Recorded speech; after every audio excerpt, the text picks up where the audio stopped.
और आपको इस वक्त हरदोई लेकर चलते हैं, जहां पर मायावती एक चुनावी रैली को संबोधित कर रही हैं।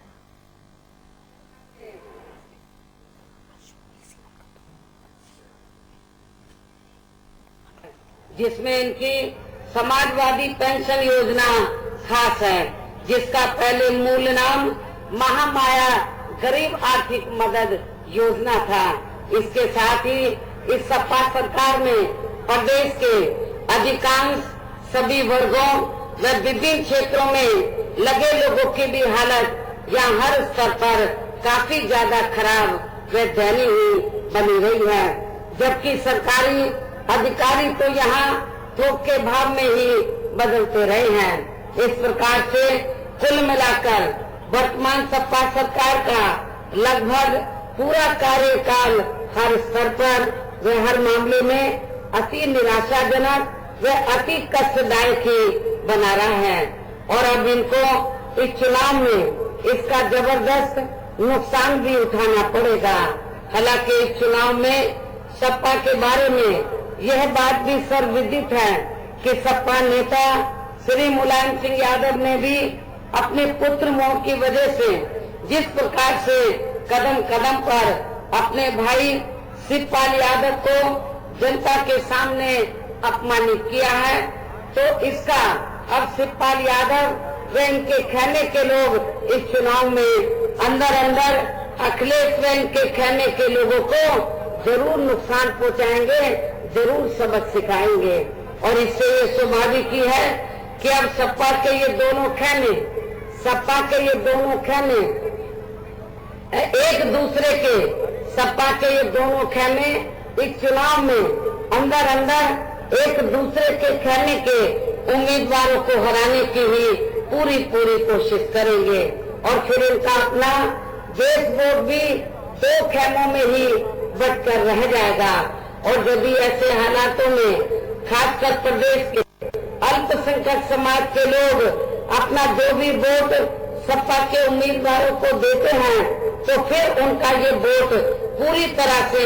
न केवल बेकार ही चला जाएगा, बल्कि इसका सीधा फायदा या बीजेपी को ही पहुंच सकता है। इसलिए अपने सोने वाले नुकसान से बचने के लिए अब प्रदेश के खासकर अल्पसंख्यक समाज के लोगों को अपना एक तरफा वोट सपा को न देकर केवल अपनी एकमात्र हितैषी पार्टी बहुजन समाज पार्टी को ही देना है, जिसका अपना दलित बेस वोट पूरी तरह से एकजुट है और बीजेपी को हराने के लिए पूरी तरह से सक्रिय व तत्पर भी है। और इस वोट में अल्पसंख्यक समाज का भी वोट जुड़ जाने से तब फिर बीजेपी को इसका यहाँ जबरदस्त नुकसान पहुंच जाएगा। अर्थात फिर बीजेपी यहाँ प्रदेश की सत्ता पर किसी भी कीमत पर काबिज नहीं हो सकती है। और वैसे भी केंद्र में बीजेपी व प्रधानमंत्री श्री नरेंद्र मोदी की सरकार की गलत नीतियों व गलत कार्यशैली के बारे में यह बात सर्वविदित है कि इन्होंने सन 2014 में लोकसभा के हुए आम चुनाव में उत्तर प्रदेश सहित पूरे देश की जनता को उनके हित व कल्याण के लिए जो असंख्य प्रलोभन भरे चुनावी वायदे किए थे, जिसमें से इनका मुख्य चुनावी वायदा खासकर या गरीबों व किसानों के लिए ये था कि केंद्र में बीजेपी की सरकार बनने पर केवल 100 दिनों के अंदर ही विदेशों से सभी काला धन अपने देश में वापस लाकर फिर उसमें से या प्रत्येक गरीब परिवार के हर गरीब सदस्य को 15 से 20 लाख रुपए के हिसाब से दिए जाएंगे। ये इनका पहला मुख्य चुनावी वायदा था। और दूसरा इनका मुख्य चुनावी वायदा ये था, दूसरा बीजेपी का मुख्य चुनावी वायदा ये था कि यहाँ कर्ज में डूबे किसानों का कर्जा भी माफ कर दिया जाएगा, जिसे अब ये लोग इस चुनाव में भी फिर से बनाने की पूरी कोशिश में लगे हुए हैं। अब मैं यहाँ आप लोगों से ये पूछना चाहती हूँ कि केंद्र में बीजेपी की सरकार को बने हुए लगभग 3.25 वर्ष हो चुके हैं। तो मैं आप खास तौर से आपके हरदोई जिले के गरीब लोगों से ये पूछना चाहती हूँ, क्या किसी गरीब के खाते में भी 1 रुपया अभी तक आया 3.25 वर्षों के अंदर? मैं समझती हूँ नहीं आया। आपके जिले के मैं किसान भाइयों से भी पूछना चाहती हूँ कि आपके जिले में किसी भी एक किसान भाई का कर्जा माफ हुआ है? मैं समझती हूँ नहीं हुआ है। और अब इनके ये दोनों मुख्य चुनावी वायदे भी या अन्य वायदों की तरह ही केवल हवाई या कोरे जुमलेबाजी ही बनकर रह गए हैं। इस प्रकार से बीजेपी या इनकी केंद्र की सरकार ने अपने लोकसभा चुनावी वायदों का अब तक लगभग 1/4 हिस्सा कार्य भी पूरा नहीं किया है। और जिन पर से जनता का ध्यान बांटने के लिए अब तक इन्होंने किस्म किस्म की नाटकबाजी भी खूब किया है, जो आप लोगों से छिपी हुई नहीं है। और इसी क्रम में फिर इन्होंने केवल अपने राजनीतिक स्वार्थ में आज से लगभग 3 महीने पहले देश में काला धन व भ्रष्टाचार पर अंकुश लगाने की आड़ में या इसे देश हित से भी जोड़कर फिर बिना पूरी तैयारी के ही पूरे देश भर में अचानक 500 व 1000 रुपए के नोटों पर पाबंदी लगाने का ये एक ऐसा अति जनपीड़ादायी फैसला ले लिया, जिसकी मार से देश के लगभग 90% गरीब, मजदूर, किसान व अन्य मेहनतकश एवं मध्यम वर्गीय लोग अभी तक भी पूरे तौर से उभर नहीं पा रहे हैं। और इनके इस फैसले से अब तक पूरे देश में लाखों करोड़ों लोग बेरोजगार भी हो चुके हैं। जबकि वहीं दूसरी तरफ पूरे देश भर में एक ये भी आम चर्चा है कि बीजेपी व खासकर प्रधानमंत्री श्री नरेंद्र मोदी ने नोटबंदी के लिए गए अपने इस फैसले से पहले ही 10 महीनों के अंदर अपनी पार्टी का या अपने वरिष्ठ नेताओं का तथा अपने चहेते बड़े बड़े पूंजीपतियों व धन्ना सेठों का भी काला धन पूरे तौर से ठिकाने लगवा दिया था, जिसके बारे में डीएसपी द्वारा खुली चेतावनी देने के बावजूद भी इन्होंने इसका मीडिया में अभी तक भी खुलासा नहीं किया है। इससे ये साफ जाहिर होता है कि दाल में थोड़ा नहीं बल्कि बहुत ज्यादा काला है। और इतना ही नहीं बल्कि इन्होंने देश की जनता को आज तक ये भी नहीं बताया है कि देश में नोटबंदी करने के बाद इन 3 महीनों के अंदर कितना काला धन इकट्ठा किया गया है और इसकी कितने लोगों को सजा दी गई है। और अब इससे ये स्पष्ट हो जाता है कि इनका ये नोटबंदी का फैसला केवल अपने राजनीतिक स्वार्थ में अपने लोकसभा चुनावी वायदों पर से जनता का ध्यान बांटने के लिए ही लिया गया है। और अब यह मेरा यही कहना है कि बीजेपी व खासकर प्रधानमंत्री श्री नरेंद्र मोदी ने अपने अब तक के रहे कार्यकाल में केवल एक ही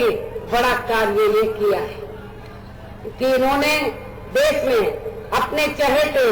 बड़े बड़े पूंजीपतियों व धन्ना सेठों को पहले से भी और कई गुना ज्यादा माला माल व धनवान बना दिया है,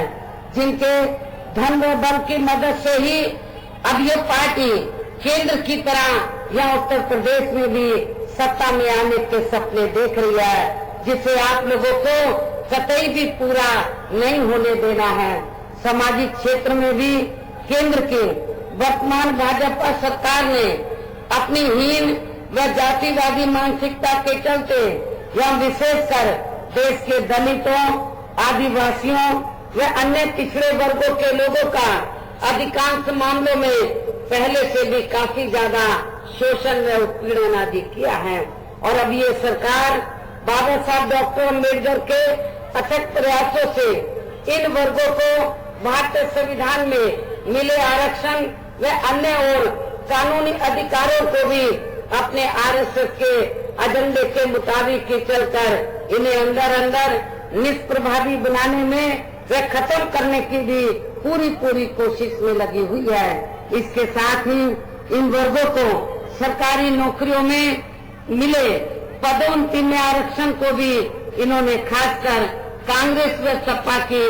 अंदरूनी मिली भगत से अभी तक भी प्रभावहीन ही बनाया हुआ है। और इतना ही नहीं बल्कि इन वर्गों को प्राइवेट सेक्टर में आरक्षण देने की व्यवस्था किए बिना ही इन्होंने केंद्र में अपने भाजपा शासित राज्यों में भी ज्यादातर कार्य प्राइवेट सेक्टर को ही देकर अब इन वर्गों का आरक्षण भी काफी हद तक कम ही कर दिया है। इसके अलावा अब तो इन वर्गों के ऊपर आए दिन यहाँ हर स्तर पर अन्याय व अत्याचार भी बड़े पैमाने पर हो रहा है। और इस बात का हैदराबाद का दलित रोहित वेमुला कांड व गुजरात का दलित ऊना कांड खास उदाहरण है, जिसे पूरे देश में दलित वर्ग के लोग आसानी से भुलाने वाले नहीं हैं। इसके साथ साथ यहाँ मैं अपने वर्गों के लोगों को सावधानी के तौर पर दलितों को, आदिवासियों को, अन्य पिछड़े वर्गों के लोगों को सावधानी के तौर पर ये भी आगाह करना चाहती हूँ कि यदि इस चुनाव में किन्हीं कारणवश बीजेपी प्रदेश की सत्ता पर आसीन हो जाती है तो तब फिर ये पार्टी व इनकी केंद्र की सरकार अपने आरएसएस के एजेंडे के मुताबिक ही चलकर यह मौका पाते ही या तो आपके पूरे आरक्षण को खत्म कर देगी या फिर इसे पूरे तौर से प्रभावहीन ही बना देगी। और ये सब खबरें हमें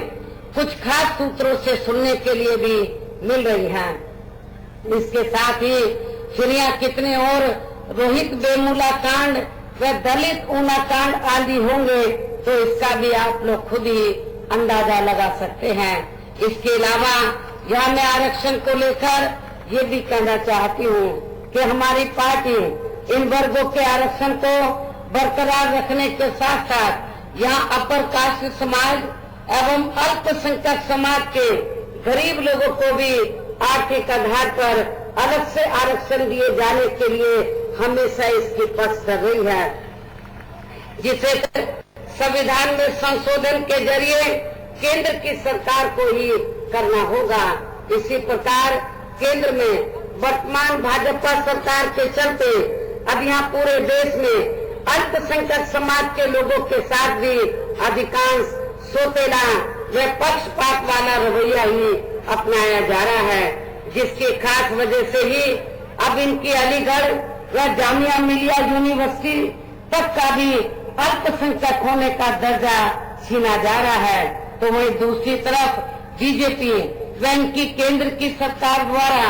इनके खासकर मुस्लिम पर्सनल लॉ, 3 तलाक व कॉमन सिविल कोड आदि में जो दखल देने की कोशिश की जा रही है तो ये भी अति चिंता की बात है, जिससे हमारी पार्टी कतई भी सहमत नहीं है। इसके साथ ही अब ये लोग अपने जान माल व मजहब की सुरक्षा को भी लेकर हमेशा चिंतित व दहशत में ही बने रहते हैं। और इतना ही नहीं बल्कि अब तो पूरे देश में सांप्रदायिक व कट्टरवादी ताकतों के मजबूत होने की वजह से आए दिन यहाँ इन लोगों के ऊपर विशेषकर गोरक्षा, लव जिहाद, देशभक्ति व संस्कृति आदि के नाम पर भी काफी ज्यादा शोषण व उत्पीड़न आदि किया जा रहा है। इसके साथ ही आतंकवाद के नाम पर भी अब पूरे देश में खासकर यहाँ अल्पसंख्यक समाज के आम लोगों को भी शक की नजरों से ही देखा जा रहा है, जिससे हमेशा इनमें असुरक्षा की भावना ही बनी रहती है। और अब ऐसी स्थिति में यह सच्चर कमेटी की रिपोर्ट का लागू होना वर्तमान केंद्र की भाजपा सरकार में तो कतई भी संभव नहीं हो सकता।